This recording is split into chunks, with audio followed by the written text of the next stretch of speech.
भूर्भुवः स्वः तत्सवितुर्वरेण्यं भर्गो देवस्य धीमहि धियो यो नः प्रचोदयात्।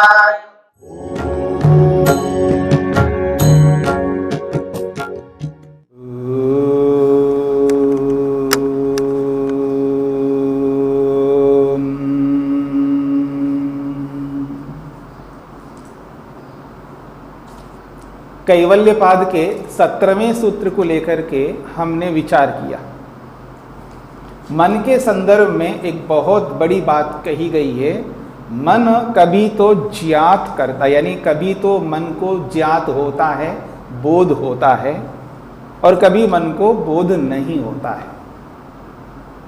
यानी यहाँ पर मन को ज्ञात होना, मन को बोध होना, मन को बोध ना होना, ये एक व्यवहारिक कथन मात्र है। जैसे किसी ने बोला है कि मेरी गाड़ी बहुत अच्छी चलती है, मेरी गाड़ी जो है बहुत तेजी से चलती है, तो गाड़ी नहीं चलती है, गाड़ी को चलाया जाता है। तो कोई भी जड़ पदार्थ हो, कोई भी भौतिक पदार्थ हो, उसके लिए जब ये कथन किया जाता है कि ये अच्छा काम करता है, अच्छा काम करती है, जो भी जड़ वस्तु के बारे में बोला जाता, तो वो सापेक्ष होता है, यानी किसी अपेक्षा से उसको बोला जा रहा है, किसी को ध्यान में रख करके बोला जा रहा है, उसके पीछे कोई रहस्य है। बोलचाल में अक्सर हम लोग जड़ वस्तुओं को चेतनवत उनका प्रयोग करते हैं, उनके ऊपर आरोपित करते हैं। आप देखिएगा सबसे ज़्यादा प्रसिद्ध जो है हमारे भारतवर्ष में रामायण है, सबसे ज़्यादा प्रचलित भी है और प्रसिद्ध भी है, क्योंकि बहुत सालों से रामायण के बारे में बोला जाता है, उसकी चौपाइयाँ पढ़ी जाती है, और रामायण की बहुत सारी कथाएं चलती है, नाटक चलते हैं, सीरियल्स चले हैं, ऐसे बहुत कुछ हुआ है रामायण से संबंधित।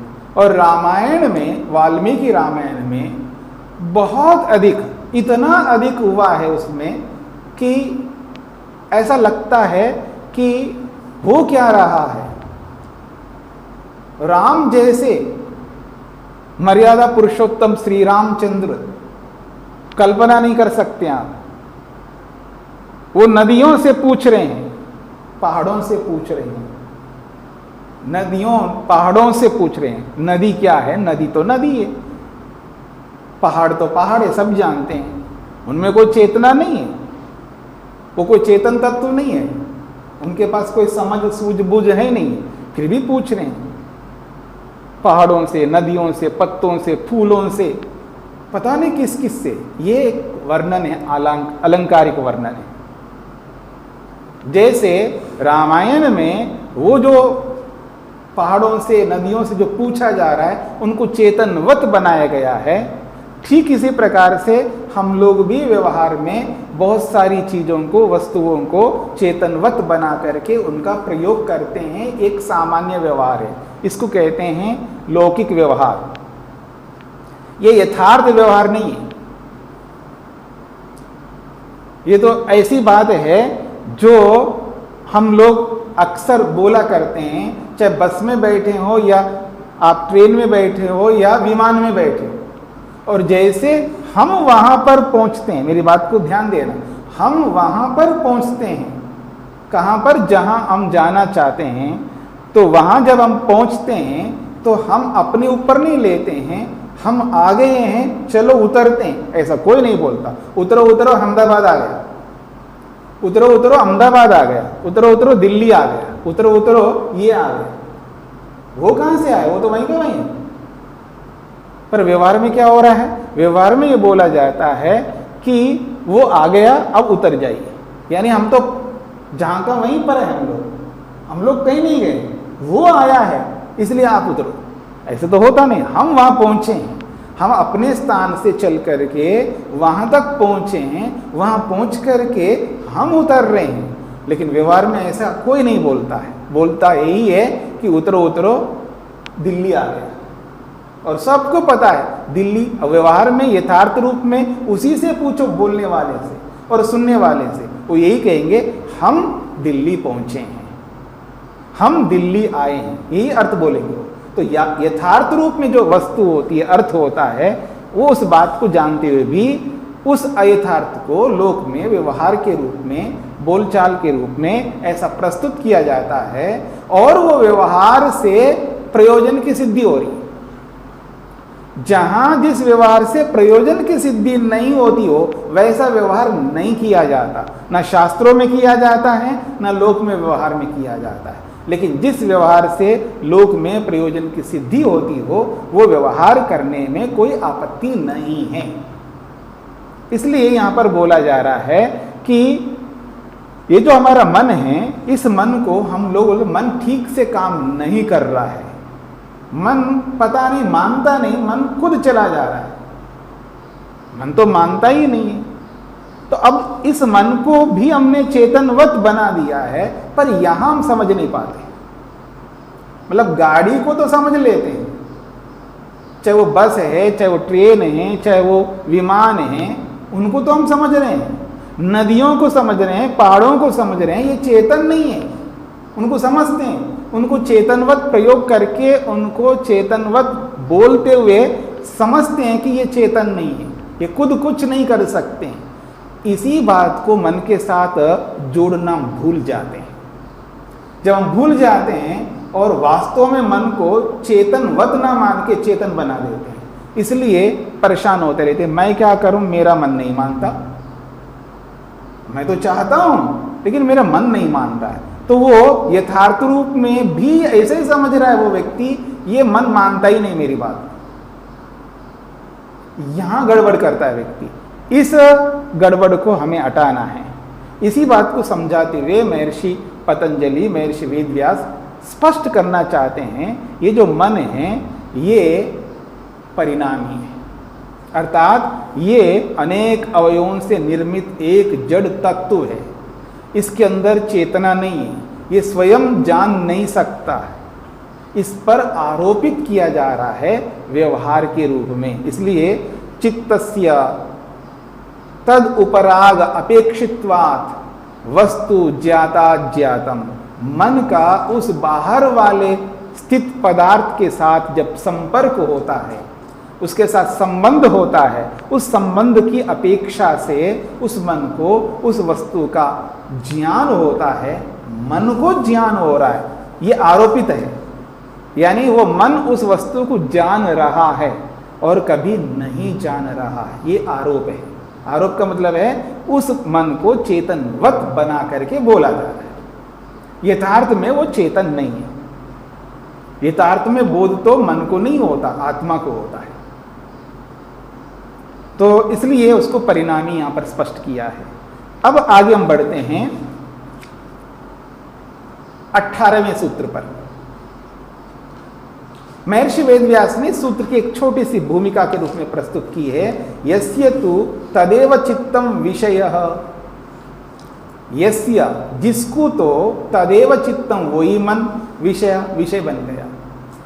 पहले बोला था मन को कर्ता बना दिया, 17वें सूत्र में मन को कर्तावत बनाया, तब जाकर के बाहर स्थित जो विषय है, रूप रस गंध स्पर्श आदि, वो विषय के रूप में प्रस्तुत किया है, और मन को चेतनवत बना करके उसको ज्ञाता बना दिया।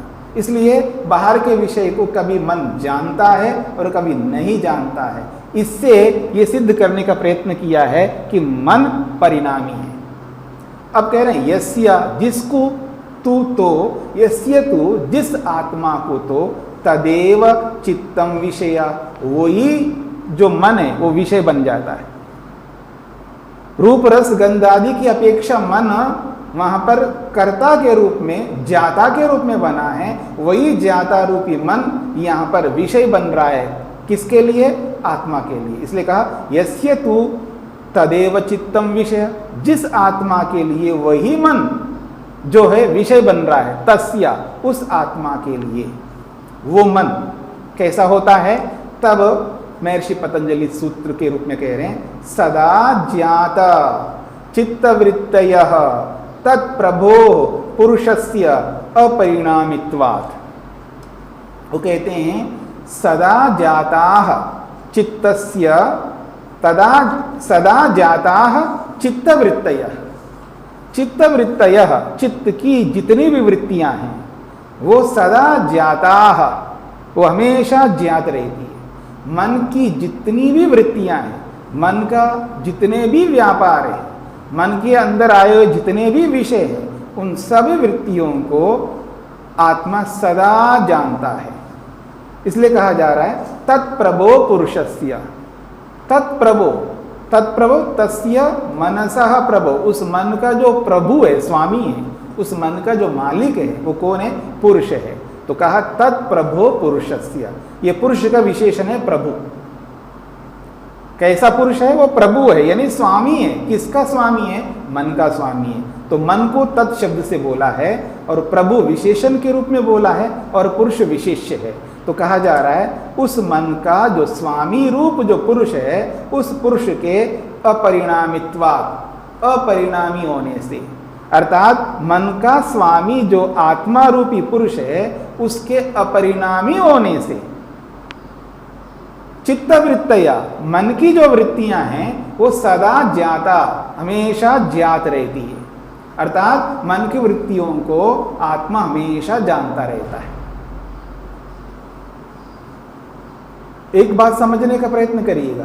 अब यहां सदा ज्ञाता बोला, हमेशा जानता रहता है, चाहे वो जागृत में रहे, चाहे वो निद्रा में रहे, चाहे वो स्वप्न में रहे, चाहे वो कहीं भी नहीं, तो सदा ज्ञात है उसको। जागृत अवस्था में तो जानता ही है, आपको सबको पता है, कुछ ना कुछ विषय के साथ कहीं ना कहीं आबद्ध संबद्ध आत्मा रहता है, चाहे वो जड़ वस्तु के साथ हो, चाहे वो चेतन वस्तु के साथ हो। लेकिन जब सो जाता है, निद्रा काल की स्थिति में भी आत्मा जागरा होता है, याद रखना। आत्मा नहीं सोता है, हाँ, आत्मा नहीं सोता है, आत्मा तो सदा जागृत है। इसलिए आत्मा कभी निठल्ला नहीं रहता, याद रखना। आत्मा हमेशा पुरुषार्थी है, उसका स्वभाव ही पुरुषार्थ करना, यत्न आत्मा का स्वभाव है। ये जो प्रयत्न गुण है ना आत्मा का, आत्मा का जो गुण है प्रयत्न, ये प्रयत्न गुण ही ये बताता है वो निठल्ला नहीं है, वो पुरुषार्थी है। लेकिन हम अपनी इस बाह्य आडंबर के कारण से, बाह्य स्थिति को देख करके हम अपने वास्तविक स्वभाव को भूल करके और बाहर की जो अविद्या हमारे साथ जुड़ जाती है, बाहर की मूर्खता हमारे साथ चिपक जाती है, एक प्रकार से यूं कहिएगा, वो हमारे साथ साथ वो अविद्या बनी रहती है मन के माध्यम से। उस अविद्या के कारण से हम बाहर जागृत अवस्था में निठल्ले बन जाते हैं, यानी उद्यम नहीं करते हैं, पुरुषार्थ नहीं करते हैं, आलस्य करते हैं, प्रमाद करते हैं, इसलिए पुरुषार्थहीन बन जाते हैं। ऐसे पुरुषार्थहीन व्यक्ति को फिर उपदेश दिया जाता है, उठो, उत्तिष्ठ, जागृत, वरान प्राप्य निबोधत। तो ऐसे व्यक्ति के लिए प्रेरणाएं दी जाती है, जो पहले से उठा हुआ हो, पहले से जागृत है, पहले से वो सजग है, पहले से मेहनत उद्यम पुरुषार्थ कर रहा है और वो पुरुषार्थ भी तीव्र संवेग से कर रहा है, उसको कोई उपदेश नहीं दिया जाता है। उपदेश हमेशा उस व्यक्ति को दिया जाता है जो व्यक्ति या तो पुरुषार्थ कर नहीं रहा है अथवा पुरुषार्थ कम कर रहा है, उसी के लिए उपदेश होता है। तो कहा जा रहा है कि सदा ज्ञाताः चित्तवृत्तयः तत्प्रभोः पुरुषस्य अपरिणामित्वात्। तत्प्रभो पुरुषस्य, उस मनरूपी विषय का, मनरूपी विषय का जो स्वामी रूपी पुरुष है, उस पुरुष के अपरिणामी होने से, चित्तवृत्तया, मन की जितनी भी वृत्तियां हैं वो सारी की सारी वृत्तियां सदा ज्ञाताः, हमेशा ज्ञात रहती है। किसको? आत्मा को। इसलिए चाहे वो प्रमाण वृत्ति हो, चाहे वो विकल्प वृत्ति हो, चाहे वो